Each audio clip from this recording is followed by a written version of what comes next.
It's our job to bring you information on this show. Derby fans seriously upset, Simon, that this man, Chris Kirchner, has not been announced as a new owner yet. Yep. So the takeover, is it still in doubt? You heard Nick Ellaby there in his bulletin saying there is doubt. And undoubtedly there is doubt. Undoubtedly there is doubt. Did I say that? I did. But where is it going? So, Simon, I know you're getting information all the time in this. Yeah. As am I. Actually spoke to Kirchner just before we came on air. I heard you. And he wouldn't. Do you come into the little recording area where we were doing it?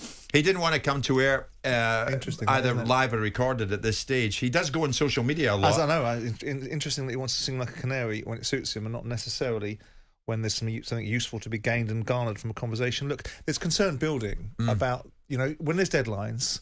And deadlines, as I told you before, are always a call to action. They don't necessarily mean it's a drop dead deadline. It's a call to action to get things delivered so that things can be moved along. Otherwise, if you don't set deadlines in place, people just meander along and do it at their own pace. Look, the bottom line is that he hasn't met the obligations to complete this deal.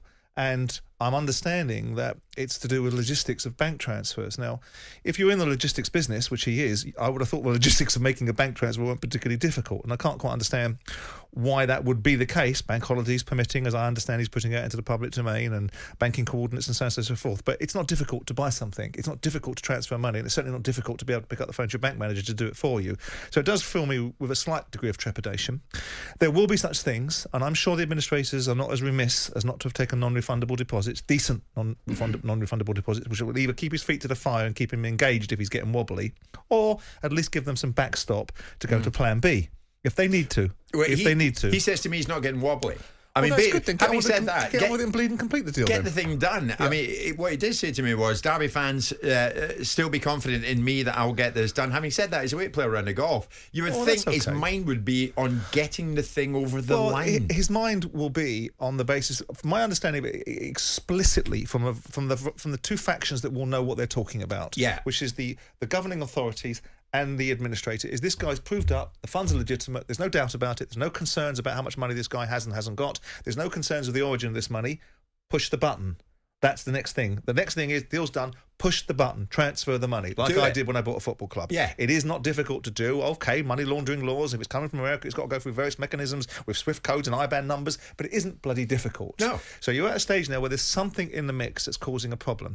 I was always concerned, and it's not necessarily the right thing to be concerned about, but I don't think you do deals in the public domain. And the Americans are all razzmatazz and show, right? So they do announce their arrival before they've got there.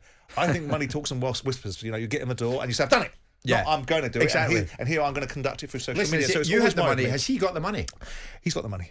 Yeah, I mean, from my understanding, I haven't seen his bank account, but he has got the means because he's proven up to the satisfaction of the two parties that will determine the outcome, which is the administrator and the EFL. So is this a simple cash transfer? So this is a transfer to meet the obligations of the exiting of an administration. I've always been concerned that he doesn't want to buy the stadium. When I bought Palace, I didn't buy the stadium. I didn't buy the stadium because I was dealing with Ron Nodes, and Ron Nodes wanted twice the value of the stadium. So I turned around and said, I'll keep it on a 10-year lease and I'll negotiate for your stake because you're 70 years of age, which was a slightly sly dig at him. In this instance, that's because he wanted twice the price. In this instance, you're getting towards market value. I know that there are other people involved, and Mel Morris has sold the stadium to a third party, but if you've got plenty of dough, this fellow has, why wouldn't you buy the stadium? It's part of the going concern. Right. So that's concerned me. The fact that he's wanted to sing like a canary through the media has been a concern for me. But again, we park that up and say maybe that's just his style. Through social media. Through social media. Yeah. Through whatever media that he thinks is worth talking to and through. Right. Now, we're now at a stage where they should have completed on the 31st of May. There are certain obligations upon him, but if they've taken a couple of million, let's say, arguably, non-refundable deposits, then they've given themselves an opportunity to have a little bit of breathing room, and back in the long grass will be Ashley. Don't know what Mike's doing. I don't know whether he's thrown a fiver on the table and said, give me a call if you need me. I don't know how he's conducting that transaction, but I don't believe, and never have believed, that there will be a liquidated Derby County. But I do believe that these deals are complicated. I do think it's very difficult for the administrators. I hope they're getting on well. But I do believe that there are difficulties in every transaction. But again, I maintain it's not blasé confidence, because it isn't my football club and Derby fans want to know what's going on with theirs. He's still saying he's going to do this deal.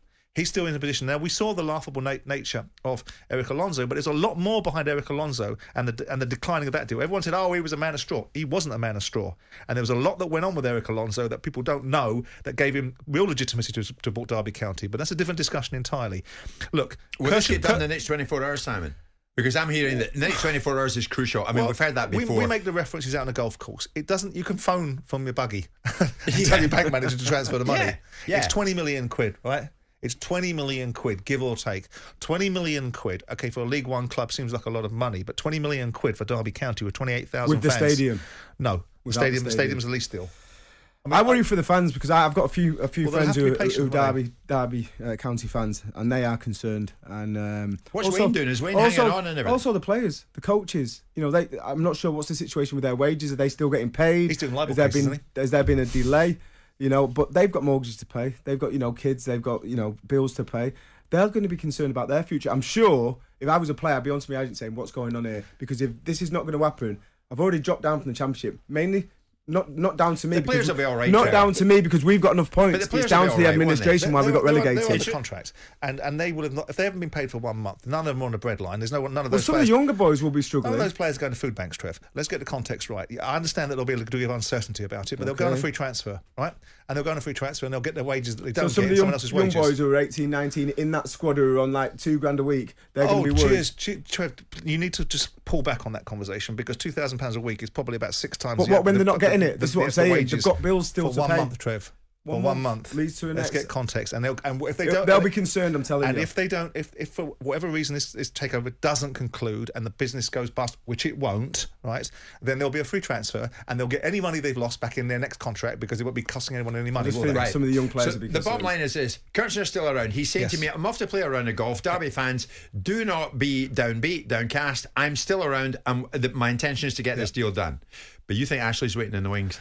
I think they must. I think it's pretty much cast ironclad that there's a plan B in place. How well evolved that plan B is a different discussion. But we know that Mike Ashley, Keith Bishop, his oppo, have been in and around this, right, for some time. I know that there was potential discussions with other football club owners that had legit legal claims against a Derby that would have had these discussions. So I know this for some time. But Kirchner is the guy that got the preferred bidder status. Kirchner is the guy that's put a non-refundable deposit down.